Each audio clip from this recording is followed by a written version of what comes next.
All right, my beautiful people, lovers of freedom all over the world, wherever you are joining us from today, you're highly welcome to this wonderful YouTube platform. Yes, where they give you the updated news and information as it is hot for Biafran land. Yes, where they give you the back-to-back, the Ogbonge and Confirmento Tori. All the whole matter where they happen for Biafran land. Now here you go get them. So if you want to hear the voice of the Prime Minister Simon Ekpa, then you enter this wonderful channel because we always give you in back-to-back broadcasts. But aside the leader, I'm Onyendu Mazinam Kano, and the issue of the Prime Minister Simon Ekpa, I carried one news come for you for all Biafrans. You know, make them know what's in the happen for Biafran land as it is hot. And this issue, now the matter will happen for Anambra State. I don't know if you guys have actually heard about the collapsed building in Anambra State that have actually left a lot of Biafrans, Igbo people and their property down. You know, about over 30 lives have actually been lost, you know, within the space of 24 hours or less than 24 hours. Make we go give you the news first of all before we go further to do small analysis.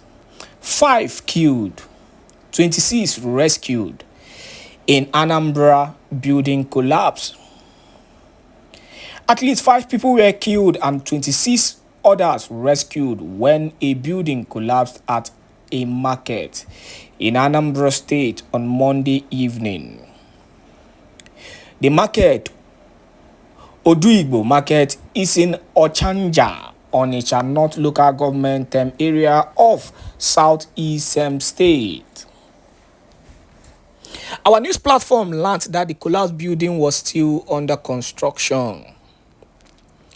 Governor Charles Soludo of Anambra State visited the scene of the incident on Tuesday, according to a report that we got.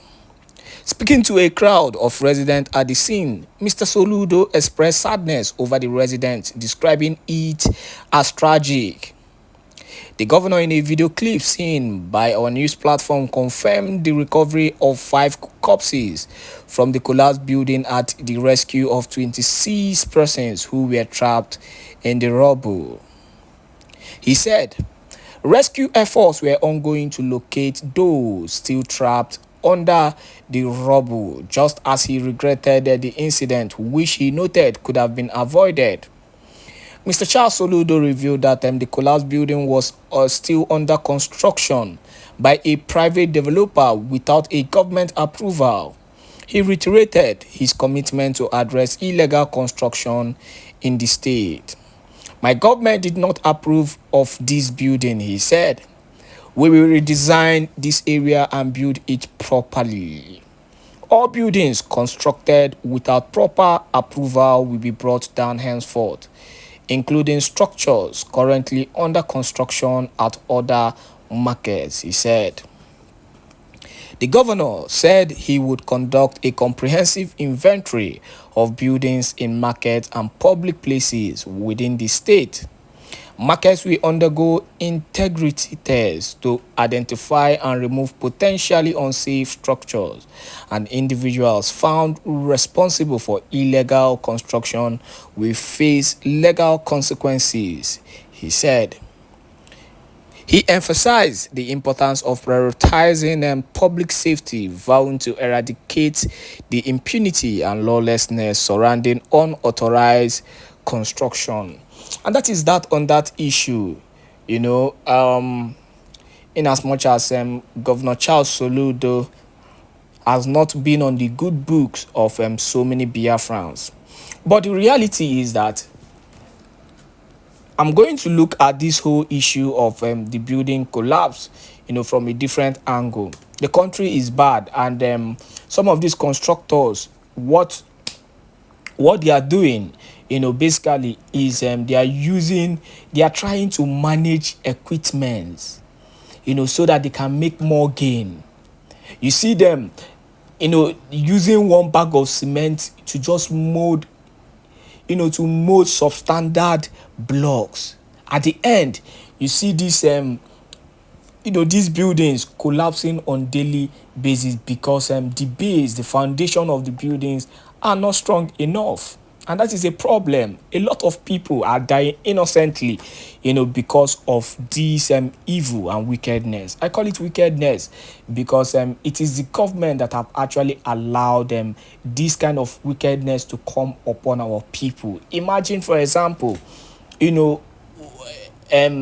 cement wasn't that expensive. These issues that have been ravaging Biafran land and other environs will not even get to that level. That is one. Now, secondly, from the angle that I even want to digress totally into, is the angle that this thing happened on a Monday, and you might actually see it the wrong way, but realistically, assuming that people who came out on that day obeyed the sit-at-home order. First of all, that Monday was a critical day in Biafran land. Not only the fact that is the normal, usual Monday sit-at-home, where the Prime Minister have actually urged Biafrans to exercise this sit-at-home order so that the Nigerian government will understand what we are driving for. But a lot of people have actually been disobeying the sit-at-home. So imagine that these people did not come out to make that money they cannot live on that particular day. They wouldn't have died.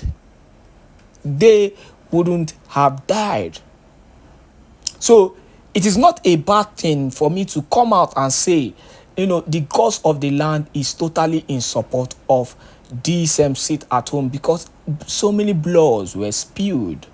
So these bloods wouldn't have been spilled if they obeyed the sit-at-home order. So I want you to see it from that angle. So they could have actually been alive if they obeyed the sit-at-home order. They came out on that particular Monday. And do not forget that Monday was 26th, yeah? And that particular Monday was Mazi Nnamdi Kanu's court trial, which every Biafran knows. The deal. That particular day is a total shutdown. There is nothing like disobeying. So you could have just left that particular day, obey the sit-at-home, and definitely you'll be alive. Because you have no business coming to the market on that day. And that particular building was still under construction. So this is the angle that I want to look at it from, because everything we do here is pertaining to Biafra. So we try as much as possible to relate every issue that is ravaging our Biafran land. We try as much as possible to relate it. So it could have been avoided if the sit-at-home order was obeyed by these people who lost their lives. And that is that on that issue. So the government needs to do the needful. The government needs to do the right thing. Everything is expensive. And the funniest thing is that this country is so evil. You see, Nigeria is an evil country. Nigeria had a way of removing Ibeto cement. We all know Ibeto cement because he's an Igbo man. They want Dangote to take over everything. And on a Buzigaka now, it is killing them on a Buzigaka on daily basis. Because Dangote has taken everything and is making it difficult for them to survive in the country. Why is cement high in Nigeria when the producer, the owner of Dangote Cement is a Nigerian? Go to Ghana, go to other countries where they even export cement. It is not expensive there. We all know what cement is in this country. And someone wants to tell me that Nigeria will be a better country. I want to understand, how is this possible? How is this possible? How can Nigeria be a better country when, the people are the ones dealing with themselves because of their selfish interests? Why is Dangote the only person producing cement when we had Ibeto? Ibeto cement was pokrepo. When I mean pokrepo, yeah, Dangote name go the Boro Beach. Ibeto. Ibeto roll a man pokrepo is but a pokrepo. They use propaganda to shoo him aside. Though the update that we got last week is that I think Ibeto is even taking them to court.